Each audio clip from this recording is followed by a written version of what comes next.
Good evening. I'm your host, Shamika Rhymes, and welcome, y'all. If you could just drop in the chat where you're watching from, I always love to know where you're checking in from. Tonight's panel, we are talking about important eye issues that could affect why your child may not be reading. So if you've ever questioned, like, why is my child not reading? Then you're watching the right panel tonight. So, first, also remember to let me know where you're watching from. And if you have any questions at all tonight, drop it in the chat and let me introduce you to this amazing panel that we have lined up for you tonight. So, first up, we have Dr. Charlotte Acor. She is a pediatric and general ophthalmologist in Corpus Christi, Texas. She completed her undergraduate degree in biology at Yale University, her MD in internal medicine internship at West Virginia University School of Medicine, her ophthalmology residency at State University of New York at Buffalo, her ocular pathology fellowship at Emory University, and her pediatric ophthalmology fellowship at Children's Healthcare of Atlanta Hospital. Welcome, Dr. Acor. Welcome. Thanks for having me. Absolutely. Thank you for joining. And Dr. Rush, she is the founder and CEO of Healthy Minds Psychology Associates and the Center for Executive Functioning. She's got 2 locations in Tucker and Dunwoody, and so her practice specializes in psychotherapy and psychological testing for a range of mental health conditions. And Dr. Rush is also the CEO of the Center for Executive Function at Healthy Minds. Dr. Rush completed her education at Florida State University and earned a PhD from the University of Tennessee, Knoxville. Go Vols. Welcome, Dr. Rush. Thank you. And we've got Rhonda Jackson also joining us. She's a teacher for the visually impaired in the DC public school system. Ms. Jackson earned a master's degree in vision studies from the University of Massachusetts, Boston, a master's degree in special education from American University, and a bachelor's degree in psychology from Wesleyan University in Connecticut. Welcome, Ms. Jackson. Thank you. Hello, everyone. Part of me wanted to bust out to an Outkast song, and I'm like, hold it in. Well, welcome, you guys. I am excited about this conversation because, as I mentioned before, it is important to know what's going on with our children's eyes, because of course we want them to be able to read read books, read everything around them. So Dr. Acor, I'm going to start with you. Can you tell us about visual development, and does it begin before birth? What do parents need to know? Because of course, again, we're all concerned about how much our children can see. So when the baby's in the womb, the mother is developing the proper eye structure. And then once the baby is born, as they get bigger, their brain connects to their eyes and controls how well they see. So say, for example, if the mother has an infection during her pregnancy, say with syphilis or any type of infection, if that infection affects the retina or a certain part of the eye, that child may not be able to see normally. So visual development starts in the womb, and then as the child gets bigger, we're able to see how well that structure functions, and that leads, reading is one of those tasks that eye is supposed to do. Well, to double on that, what are some eye problems that could pop up that when you're, checking children's eyes? This is for you again, Dr. Acor. Well, so many things. So first, shaking eyes, right? So it's the shaking eyes. The medical term for that is nystagmus. So if the child's eyes shake, that may be an indication that something's not quite right in the eye. So there's so many things that can happen with the child's eye. Me, along with the pediatrician, we're checking for that stuff, right? We're making sure that when we look at the child, they have a normal red reflex. That means their retina is most likely normal. Kind of how in the old days, when you used to have a camera and you would actually get a red reflex, that's important. That's what pediatricians are checking for. And also the eye alignment, making sure someone's eyes work together. So those are 2 major things that the ophthalmologist, along with the pediatrician, is checking for, especially with children and their eyes. Okay. So before we jump to, I have a whole nother topic I want to jump to, but I just want to be clear before we do that. what are some vision problems that could impact a child's ability to read that can be corrected with glasses or other treatments by an eye doctor? Again, you're in the hot seat, Dr. Acor. Well, one of them is astigmatism. And so what astigmatism is the cornea is the clear part of the eye. So that cornea is supposed to be round like a basketball. So if it's shaped like a football and you get a whole bunch of it, your books are going to be blurry. So checking the need for glasses is very important. And that's why schools screen for it. That's why the pediatricians are screening for it. Another refractive error is called farsightedness. Farsightedness is actually the normal state. But if you get a double amount or a triple amount, then reading becomes difficult. Usually the myopia or the nearsightedness, those kids can see everything up close, just not far away. So the extra farsightedness and astigmatism affects how well a child can read. And those are fixed with glasses. Okay, thank you for that. Dr. Rush, a lot of times we hear about kids that they may say, a child has dyslexia. What is dyslexia and the genetic environmental factors that contribute to its development? So dyslexia is, and I will say that if your child is struggling to read, it could be a vision issue. And that's why even before assessing for dyslexia, we are screening for vision issues to make sure that they have normal vision, normal hearing. With that said, dyslexia is a specific learning disability that's neurobiological in origin. So when we talk about the word neurobiological, it just essentially means that the learning differences that are associated with dyslexia stem from the way that the brain is structured and it functions for reading and for processing phonological sounds. And so where does it come from? There's some environmental factors, there's genetic factors. It's highly genetic in that, and we know this from twin studies. So twin studies have shown that, especially with identical twins who share a lot of biological makeup, there's about a 30 to 40% chance that if one twin has dyslexia, there's a 30 to 40% chance that the other twin will, as opposed to 20 to 30% for fraternal twins.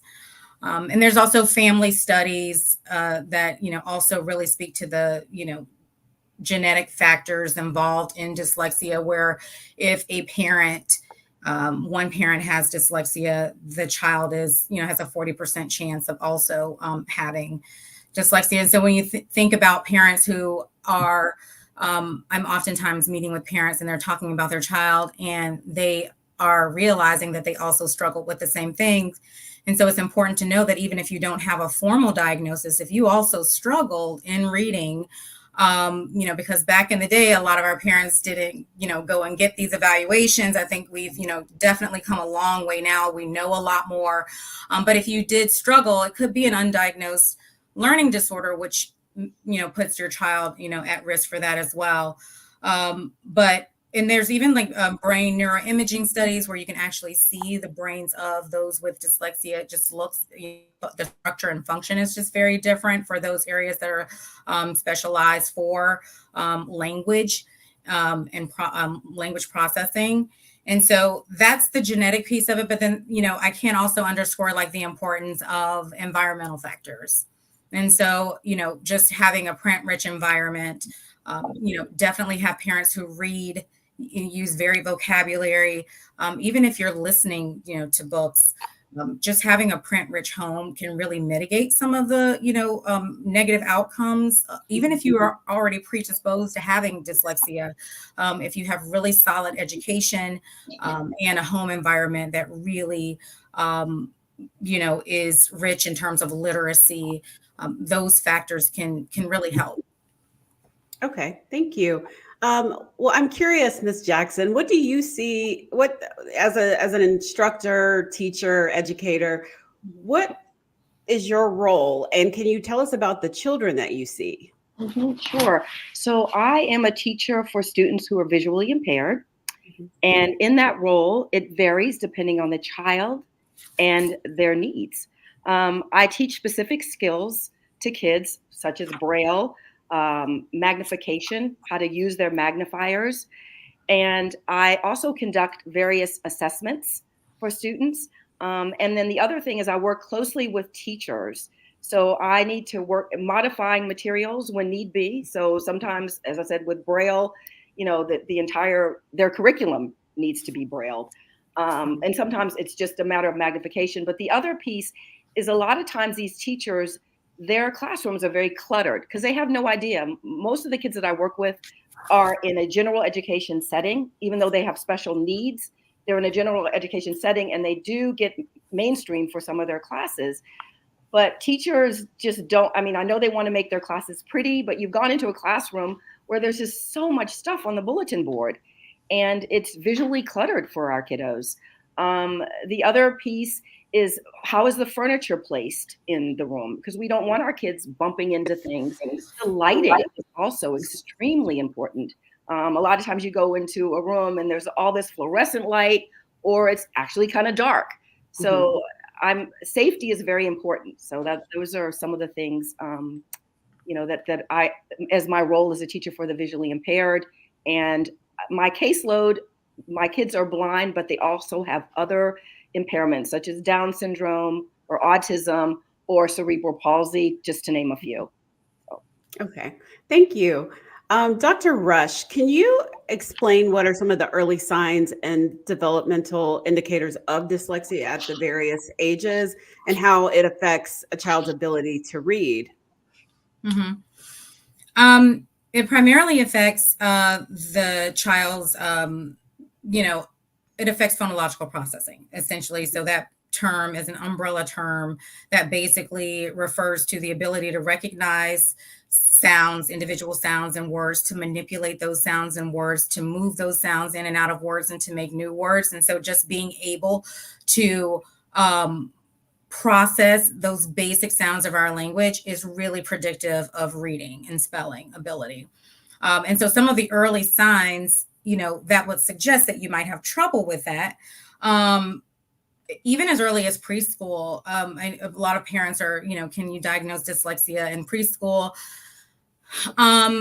I think it would be challenging, but there are certain things that you can see early on. Like one of the things is, kids who just have trouble, you have the little apple and they say the letter A and they, can say the sound that goes with apple. And so if you're noticing like very early on, they're really having difficulty remembering the letter names and the sounds associated with those letters. That can be an early indicator that they're not mastering, that basic, sort of knowledge. Also, speech and language delays. Speech and language development can be a very early indicator of dyslexia, probably, one of the first indicators, just because a lot of those skills needed for language and hearing language is, that, basis and that foundation for later phonological processing skills. Nursery rhymes, that's something that, every kid does. It's a rhyming, if they are having trouble with rhyming, recognizing which words rhyme, that can also be an early indicator just because, to rhyme, you have to understand like sound patterns and, word families. And that's also something that, is a part of like phonological processing. And that's just really early on. And then when you get to elementary school, early and late elementary school, you start to take tests. And so it's really a red flag if, in the STAR reading and, and all of these other sort of standardized assessments, your child is sort of falling, below grade level. And one of the common indicators, I think, is if the child just hates reading, just doesn't like reading, gives you a lot of pushback with reading, that can really indicate some frustration, some underlying frustration with reading and difficulty that we're not yet aware of. Okay, thank you. Dr. Achor, what are some other conditions that require further evaluation for which you work with a team to help with? Well, one thing, amblyopia. So amblyopia is the medical term for vision loss when the brain shuts off the vision, even though the eye structure is normal. So the most serious is what we call occlusive vision loss. So somebody can have a droopy eyelid. So the image can't get through the pupil and focus on the back of the eye. A child's eyes can be misaligned. So children don't see two. The brain shuts the vision off in that eye. And then if there's an imbalance, meaning if one eye has a lot of astigmatism or football shaped eye and the other one doesn't, the brain can actually, shut the vision off in that eye. So when a child has amblyopia, it's so important to diagnose it early. The parents are really part of that team because some children have to have a patch over the eye to force the weaker eye to work. Sometimes the teachers at school are part of that process of helping and ensuring the child is patching and giving us feedback on how our therapies are working. So those issues really affect not how well a child does with actual binocular vision. So Miss Jackson was saying, hey, we've got to watch the classroom because we have to make sure things aren't in a child's way. Well, if you only have one eye and not two, if you don't have binocular vision, then that affects how well you maneuver your environment. So making sure amblyopia is detected is very important. Okay. Actually, Ms. Jackson, I'm going to hop over to you. What is functional vision and how do you assess functional vision? So functional vision is the ability to use your vision to perform daily tasks. So that could be reading, writing, eating. That's functional vision. And the way I test for functional vision is very different from what Dr. Akor does because she's a medical professional. But I do it by looking at eye tracking, for example, or looking at depth perception, like, the kid, are they able to go up and down the steps? Eye-hand coordination. Those are things that I look at when I'm assessing functional vision. So it's how they're using their vision on a day-to-day basis after they've gotten a diagnosis from someone like Dr. Akor. Okay, well, I'm curious, what do schools do to address the needs of children with an impairment? Because you were talking about how there may be a lot of clutter and things in the classroom. And I can remember being in class having bad headaches and not knowing that I needed my eyes checked because that was way back in the dark ages where they weren't checking your eyes at school.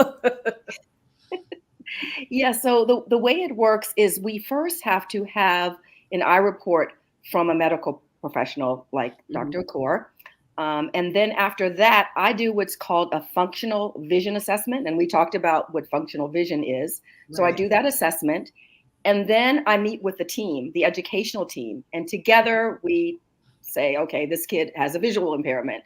And I work, as I said in the beginning, with the classroom teacher to figure out exactly how we're going to make it work for this kid in their classroom so they're not bumping into things. We also have to determine, I also do a learning media assessment to determine how is this child going to learn best? Is it going to be Braille? Is it going to be magnification? Is it going to be large print? Or is it going to be a combination of all of those things? So I have to figure out their learning media, and that's we go from there. Okay. I want to go back to dyslexia because if it is determined that a child does have dyslexia, how is it assessed and how is it diagnosed, Dr. Rush? And what steps should parents take if they suspect their child may have dyslexia?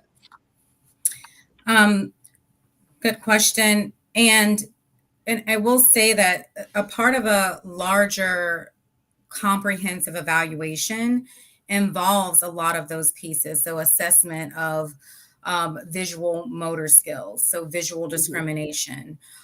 Is there just a real difficulty with visually discriminating stimuli, leading to errors in identifying a P and a Q or B and a D that's separate and apart, from dyslexia. So we do look at some of the cognitive processes that are involved in, just visual motor skills, visual memory, memory for words and how words look in print. So in terms of how we assess dyslexia, there's just so many different pieces that we're using. So it's not just one piece. We're looking at family history. So we're getting a clinical history. I'm always asking for teacher input, after school questionnaire that I'll send to the school. I also want to see standardized test scores and just how they've done, early on. And also we want to see, if they, sort of on grade level in math and writing and other areas, but lagging behind in, specifically in reading. And so you want to get some historical information. Of course, there's a comprehensive evaluation that looks at things like, IQ, their intellectual potential, and are their reading scores unexpectedly low given, their potential and what they should be doing.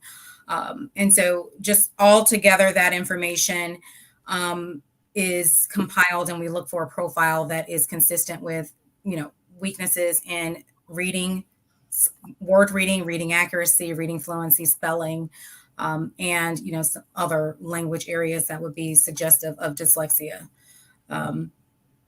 And the other thing I will say is early intervention is also important. What's the response to intervention? So it's really important. Some kids were homeschooled.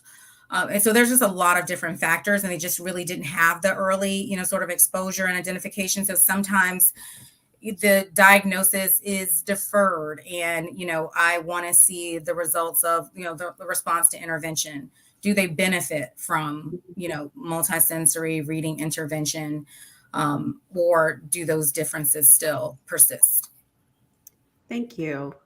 I'm sorry. The last part, most important part, if a parent suspects, schools can do these evaluations. They are required to identify kids who are suspected of having a learning disability. So do not wait for the teacher or the school to say, hey, I'm noticing something. If you are at home and you can see that the child is having trouble decoding, they're frustrated with reading, request an evaluation by the school for special education eligibility. I recommend writing a letter, putting it in writing, and then giving it to the principal or the assistant principal, so that they respond to you, in writing.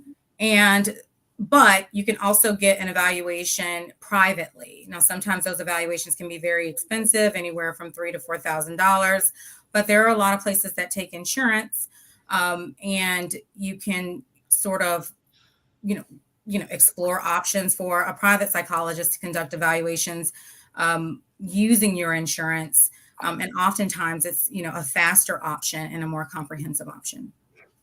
I'm glad you mentioned that, because I was going to ask if if going to someone at the school would be able to help with that.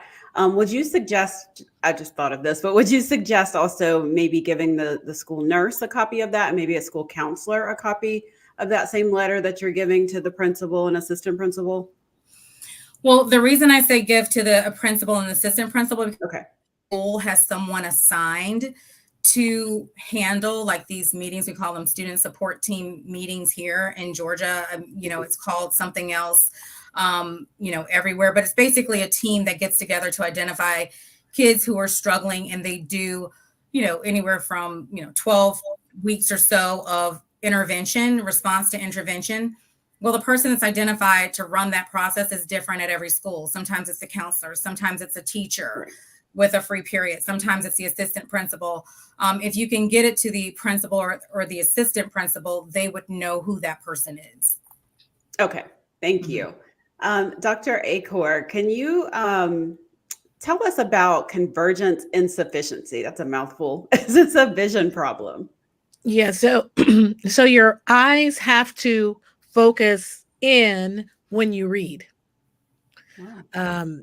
So most people's eyes can focus in when they read, especially children, but there is a small fraction of children that their eyes may not be able to come completely, we call it convergence, when they read a book. And so that's something that's very important to make sure the child gets the appropriate evaluation for that.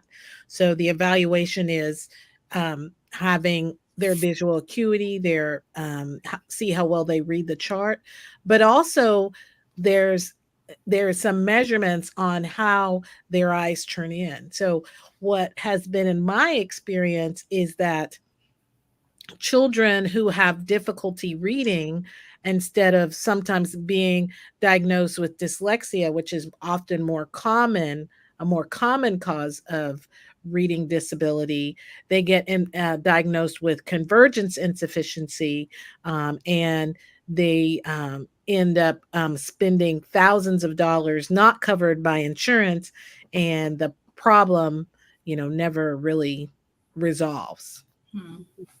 So convergence insufficiency is the ability to bring your eyes in to converge, which reading is converging, using an iPad is converging. So a lot of times when I take a history, well, are they having problems when they're on the iPad, or is it only when they're reading? So it's very important to just be aware of what things can cause difficulty reading, and very rarely the inability to bring the eyes in is a cause of difficulty reading, causing eye strain or headaches.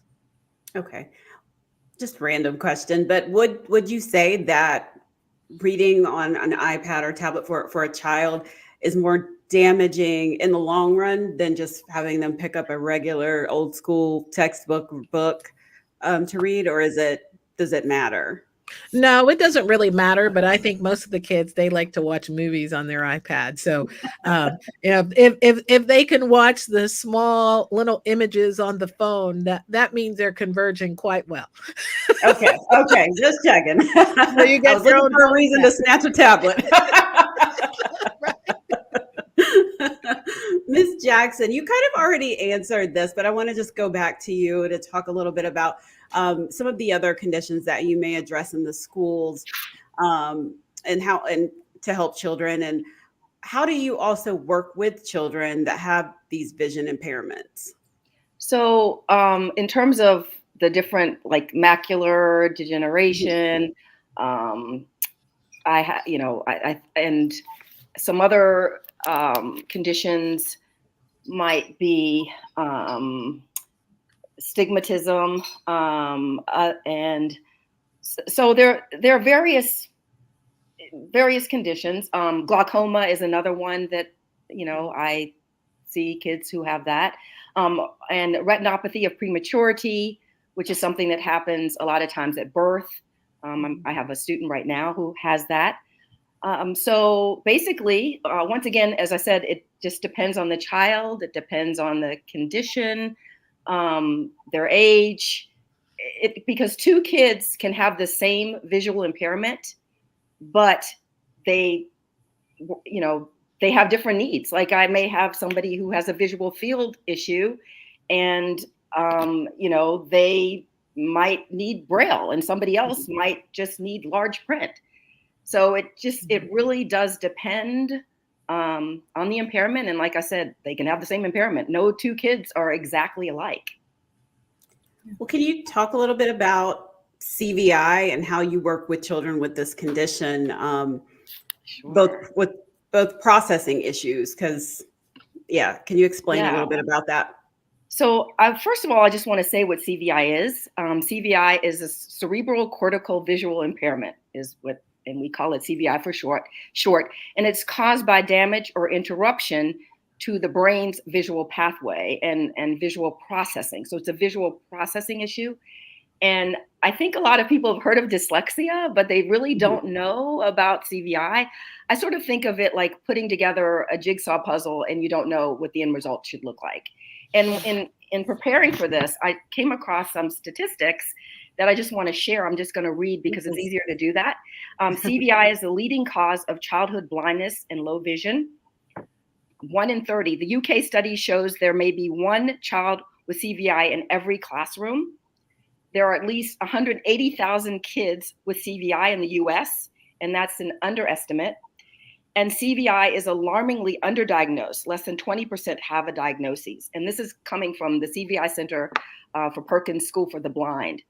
So it is something that we just don't think about very often. And I think a lot of people just don't know about it. But some of the things that happen with CVI is the kid maybe can't focus and looking at an object. A baby, when they're born, they might not recognize the mom's face. And I think Dr. Rush was saying, like, it's really important early on, like, if you notice you're talking to your kid and your kid's not looking at you, your baby's not looking at you, even before we get to the reading phase. Mm-hmm. So detecting these things early on is really important.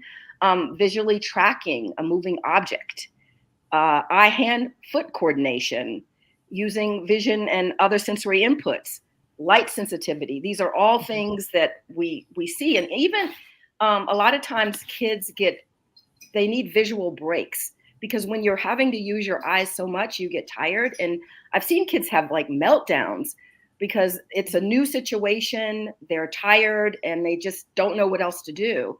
So it's common, it's out there. And the biggest thing that, once again, it all depends on the child, the age, but we're trying to get the child's visual attention, to gain their visual attention. And how do we do that? Bright colors help with that. Visual clutter, you just don't want to have, like, on a desk of a child with CVI, not only do you not want the classroom to be cluttered, but you also don't want to have their desk, with a lot of times they might have the name on there, and they might have a ruler on there, their pencil box or their supply box, it's visual clutter does not get the attention of the kids. So it's really, really important. And auditory clutter as well, because if there's just a lot of noise going on, that kid can't focus. And it does affect reading and writing and just their ability to function. So it's a really common thing out there. And I think a lot of people just are not aware of it. Thank you for sharing that, because I did not know what it meant. So thank you for also giving the definition of that. Dr. Rush, we're going to go back to dyslexia, but what are the most effective interventions and treatments for dyslexia, and how can parents support their children at home? Because, are there certain school accommodations that they should be asking for, or are there evidence-based interventions that can help children that have dyslexia succeed academically? Yes. And one of, I will say that early intervention is super important. So even if your child does not have a diagnosis, if they're not scheduled for an evaluation, you don't have to wait to start tutoring. And as soon as you see that they're struggling with decoding and developing, this letter naming, sound association, as soon as you are noticing these challenges, you can definitely start tutoring and finding a tutor. I would say that one of the most effective research-based programs that we know about, it's Orton Gillingham. It's Orton, O-R-T-O-N, Gillingham. And then there's also Wilson. But those are the two methods that have been shown to make the most difference and the most significant progress in reading.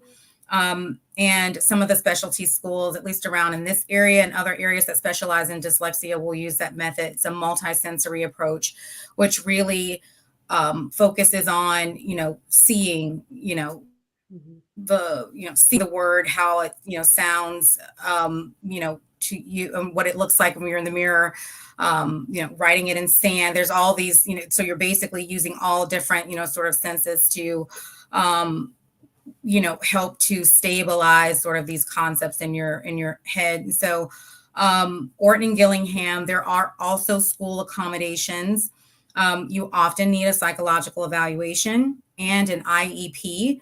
So you do need that testing and that, to be identified as having a learning disability. But once you do, you can be eligible for an IEP. Schools will not often include Orton Gillingham as a part of that IEP. Sometimes that's something a parent has to do separately with a tutor outside of school. But what the schools can do is provide accommodations, and that might look like extended time for reading assignments so that you have time to read through and to reread if you need to better comprehend. They might provide things like books in audio format. And so if you have a large volume of reading to get through, you can also listen to an audio as you read along, which can sometimes speed up, the pace of reading for those with reading fluency issues, and also help with comprehension.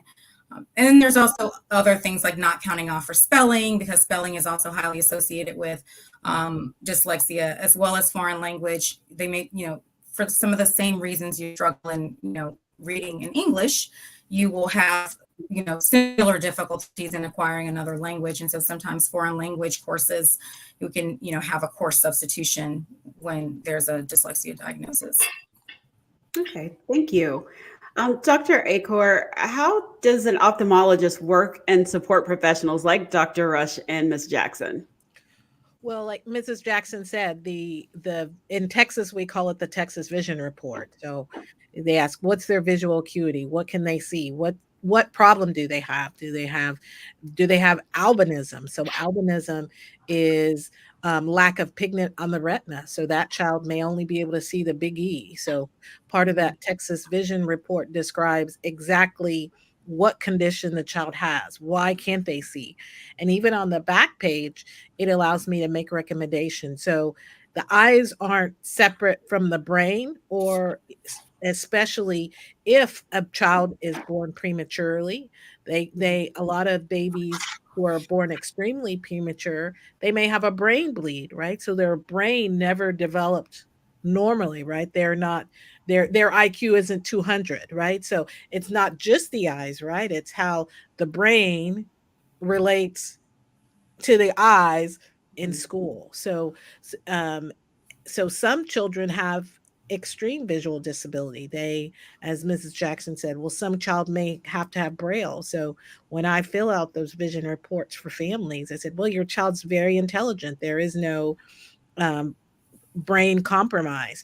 Make sure that you're asking to have Braille, right? Compared to if a child has learning disabilities, meaning ADHD difficulty holding attention, or has a very low IQ, they may not be the child that learns Braille, right? So that Texas Vision Report, when I fill out every year to really support the schools. So when the parent gets to meet with the vision teacher, when the parent gets to meet with the team that does the IEP, they have that expert opinion from the ophthalmologist. What do I think that child can see, and are there any suggestions that I can add to help that child do better in school?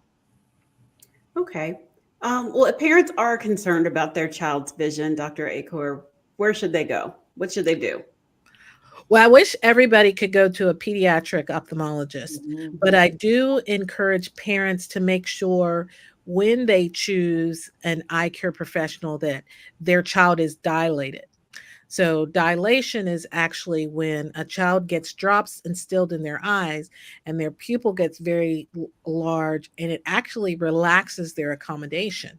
So I tell people, when you're young, everything is perfect, right? So you can focus to see really clearly, as long as and so you can focus to see really clearly, but and kids can accommodate so much. I mean, every time I go to work, I'm just like, wow, it's so good to be, you're 5. That's so wonderful. So kids can accommodate a lot. That's what the dilation does. It paralyzes the accommodation. So a child who may have 7 diopters of or farsightedness, which is a lot. Normal is 2 or 3 or maybe 3.5. Those kids are missed if they're not dilated. And so that can make reading difficult because they can't see. That may make reading difficult because of eye strain. Those are some of the things that make reading difficult. So dilation is so important for a child's eye exam. I think it's important for an adult's eye exam, but really those refractive errors are detected with the dilation, because kids can mask that farsightedness and their ability to kind of show that they're seeing better than what they really are. So having a dilated eye exam is very, very important. And I think the schools do a very good job at screening. The pediatricians are screening. Everybody's on the lookout. I do lots of exams on nonverbal kids, and then as they get more verbal. But the dilated eye exam is so important, especially if the pre-verbal children fail a vision screen. Thank you. This conversation has been so great, but I have one more question for all three of you. And we're just going to go around the room. Ms. Jackson, I'm going to start with you. But for all of you, I would love for you to give us one take-home message for our viewers. So I think for me, the old saying, a picture is worth 1,000 words. Well, for my students, many of them don't see that picture. And it's really important that they have access to the world. And it's important that all of us as a community make sure that they have access. Thank you. Dr. Rush, how about you? I think my take home is just from my experience of, just evaluating kids. And, now I'm in the feedback and talking to parents, and just the overwhelming feeling of guilt, and that it's not laziness always. It's not always that they're poorly motivated. They just don't want to read. There could actually be, an undiagnosed, learning disorder or attention disorder. And so if you're noticing something, don't necessarily assume, maybe a little bit of laziness and, but maybe it's from working so hard at something that feels very challenging. And so just pay attention to those signs, take them seriously, and always read the studies. They're just so definitive about parents who read to their kids daily and just the improved outcomes. If you have to listen to an audiobook in the car on the way home, get in reading, daily for kids. Thank you. And Dr. Achor, how about you? What is the one take-home message you have for our viewers? I tell parents it's better to be safe than sorry. Having that eye exam by an experienced professional. In addition to ophthalmologists, a lot of people use optometrists, but some optometrists aren't as well versed in examining nonverbal children. They're not as well versed with examining kids with visual impairment. So making sure that if you have any concern about your child's vision or problems, make sure you get your exam with someone that you trust and has that skill set. I'm just amazed at all the people, on the panel, how much work, it takes to be a teacher to the visually impaired, a PhD level expert on dyslexia. I mean, I spent 14 years to do what I do. So, I'm passionate about it. I love it. And it's just good to see so many resources, helping our children see and read. Yes. I have a question. Can I ask a question? Absolutely. For Dr. Achor, I have a lot of clients who, after a diagnosis of dyslexia, will seek out convergence therapy as a treatment for dyslexia. I am not as aware of the effectiveness of that. Is that something that you would recommend, the convergence vision therapy for treating dyslexia? So the answer is no. As a pediatric ophthalmologist, I'm a member of my national organization, the American Academy of Pediatric Ophthalmologists and Adult Strabismus. We have a position statement that says, exactly what you explained to us about dyslexia and how eye muscle exercises don't help that. But we also live in the real world, right? So what I tell my parents is, hey, the good news is eye muscle exercises, convergence therapy treatment hasn't hurt your child's eyes. Yeah. They may hurt your wallet. However, the good news is, right, you haven't done any damage to your child. And there are some medical treatments that can do damage to a child. There are some things that, can, cause harm. So the good news is it doesn't cause harm to the person. Okay, that's good to know. That was a great question. Well, my one take-home message for our viewers is to share this because there could be someone in your network that needs this information. I want to thank all of you for joining me on this panel today. This has been such an amazing conversation. I've learned a lot, and I hope those watching have as well. And everybody, you can, for more information on eye health, head over to blackdoctor.org. There is tons of resources and articles over there. And as for me, I will see you guys soon. Everyone have a great night. Okay, Thank you. Bye.